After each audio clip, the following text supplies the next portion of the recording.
I was sitting on the edge of the boat, my back against the water.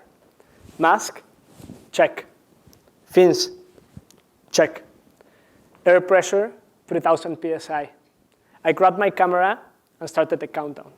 3, 2, 1. I rolled back and hit the water. As the bubble settled and the visibility cleared, I felt it. This could be the dive I've always dreamed of. As I descended, I was surrounded by over 70 sharks from different species. We reached the sandy floor and formed a semicircle. My mom was to my left. I started shooting away. My favorite, a beautiful lemon shark arrived. Finally, 20 minutes into the dive, the thing I've been waiting for. 2 massive tiger sharks, one of them measuring over 15 feet in length. They started circling the group and getting close, very close. As the larger of the 2 sharks swam past me, heading towards my mom, I saw its eye turn white, something they do right before biting. The shark suddenly turned and smacked me with its tail. I lost my balance, but as soon as I regained it, I clicked the shutter and saw the scariest image I've ever taken. The shark took a bite at my mom. Luckily, she had her camera with her and was able to use it as a shield. But the shark kept biting, pushing her farther and farther away from the group with each bite. Finally, it let go. Just when I thought we were safe, the shark turned, and this time headed straight at me. The same thing happened.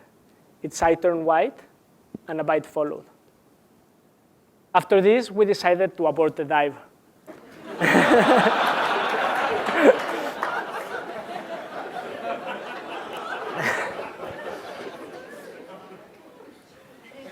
Once we reached the surface, and the fear and adrenaline faded, my head flooded with questions. Why did the dive go so wrong? Who was at fault? In hindsight, we changed the behavior of the shark by chumming the water, which is putting dead bait in a cage, to lure them in. The shark was acting normal. It was looking for the food it was sensing. In fact, it was even being gentle. Remember, these animals weigh 1,500 pounds, have teeth as sharp as razors that can crush a turtle's shell just like that. Yet, none of us had a scratch. Not my mom, not me, not even the crystal dome of the camera had a scratch. This dive was a turning point for me. For the past 10 years, I've been traveling the most remote places in the world, looking for animals that we've driven to the brink of extinction, all to promote conservation through photography. My thinking was that if I show you the giants of the ocean, some of its tiniest creatures, there's a seahorse in there, let's see if you can spot it, or even Pixar's most famous stars, your mind will be flooded with curiosity, and you'll want to experience and explore the ocean. And I know deep inside that once you do, you'll fall in love with it and want to protect it, just like I did. However, I was not having the impact I hoped for. As much as I wanted my passion and love for the ocean to be contagious, the truth is we are very detached from the ocean, and it is very hard to protect something that seems so foreign. For example, on the left, we have a picture of my Labradoodle Smokey. This handsome dog got 107 likes on Instagram. On the right, we have a flying whale with only 44 likes. I mean, Smoke is very cute and all, but 2.5 times as cute as a flying whale? Moreover, after my encounter with the shark, I finally understood that there's no image beautiful enough or story compelling enough that I can tell you, that I can tell someone who's afraid of the ocean or afraid of sharks that will make them want to dive. A fear I could now relate to.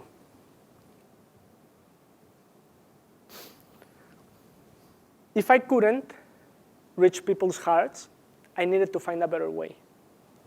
I came across this organization called Oceana, whose mission is save the ocean, feed the world. I realized that the ocean is much more than a beautiful place.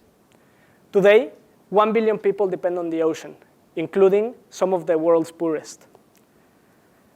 But we're taking much more than the ocean can produce. And in the process, we're destroying a very delicate balance that took millions of years to perfect. To add to the problem, we will soon reach 9 billion people, and we don't have the resources to feed such a large and growing population. The ocean offers an abundant and sustainable source of food for the world. And unlike land-based agriculture or farming, wild fish produce no greenhouse gases, does not consume our precious and scarce fresh water, and does not utilize fertile land. But to take advantage of this natural resource, we need to change the nature of our relationship with the ocean. Sharks are a sign of a healthy ocean because they protect the coral reefs by controlling the population of smaller predatory fish who feed on herbivores.